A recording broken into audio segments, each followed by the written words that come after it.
What's going on, guys? It's Brendan Dzwierzynski here from Allen Fieldhouse in Lawrence. They are cleaning things up here in the rafters as we are finishing up a night in which the Kansas Jayhawks saw themselves pick up their 50th consecutive season home opener win, knocking off the Omaha Mavericks 89-64. And it was a big offensive day for a couple of Jayhawks in particular. You have to give shout-outs, first of all, to the Wichita native Grady Dick, who finishes with 23 points in the win, 9 of 13 shooting from the floor, and a 4 out of 6 effort from three-point range. He was lighting it up offensively. He spoke during the post-game press conference, which we just got out of, about how this was a dream of his since he was just a little kid playing at Kansas and dreaming about being all the guys who came before him. And now it's his opportunity to get out there and make some big plays. And he certainly made them throughout the night and got the crowd here pretty pumped up. And, well, let's just be fair, given what his last name is, it's a name that likes to be chanted by college kids quite a bit. He wasn't the only, obviously, a tremendous performer in this game for KU. A huge night as well for Jalen Wilson, who flirted with a triple-double in this contest. In fact, he was just 3 assists shy of picking up a triple-double in this contest tonight. He ends with 19 points, 7 of 16 from the floor. It's not the most efficient night shooting the ball, but he did go 3 of 7 from three-point range,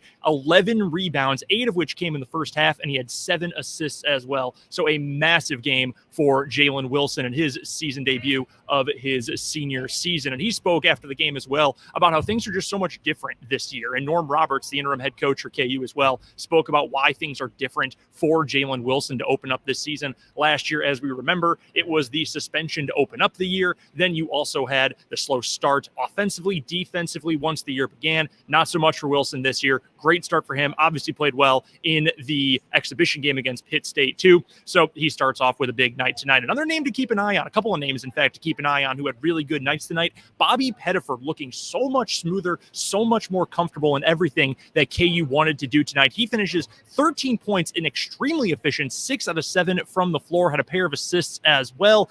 Defensively, adds a lot of energy on that end. So a great night for Bobby Pettiford opening up the season. And he's finally healthy again, too, something he really struggled with throughout last season. So that's a big boon for this KU teams on both ends of the floor. And one other name I want to make sure we shout out here, KJ Adams, who got the start at the 5, only ended up with 4 points in the contest, but 9 rebounds. 7 of them were on the offensive end, had 4 assists as well. So he moved the ball pretty well. And he brought in energy that, frankly, KU could not replace. So they got some decent minutes as well, especially on the offensive end from Ernest Uday, who blocked a shot as well in this contest, but it was KJ Adams who was in there providing the lion's share of the energy down low, and that was something that KU certainly needed in this contest tonight. Things did get a little bit hairy a couple different times. It was right around 11 to 13 points for the latter part of the first half, and then at one point early in the second half, Omaha had cut the lead down to 7 points at just 50-43, so a slim lead for KU, but the Jayhawks would rebound from there, a 10-0 run, put KU ahead, and really built up a margin that would not be surpassed and would not be closed for the rest of the contest.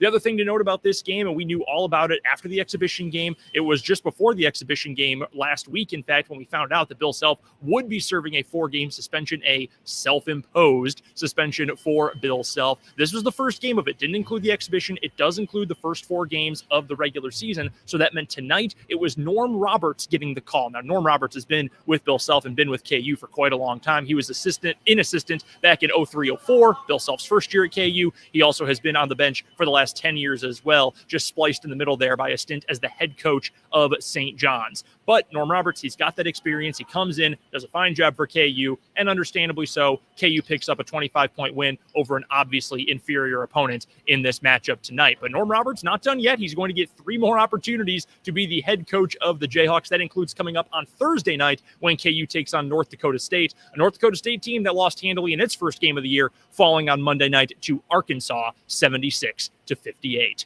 But that is time to wrap things up here from Allen Fieldhouse. Again, your final score, the Kansas Jayhawks, led by big nights from Jalen Wilson, Grady Dick, and others, finished with an 89-64 win over the Omaha Mavericks. We'll be talking all about this game, K-State's season opening game against UT Rio Grande Valley, and so much more coming up on both Mic'd Up and 580 Sports Talk on Tuesday. Mic'd Up from noon to 3 with Jake and Fulton, and then 580 Sports Talk with myself and Dan Lucero from 3 until 6 on 580 WIBW. But until then, from Allen Fieldhouse in Lawrence, Kansas, I'm Brendan Dzwierzynski for the Sports on 580 crew.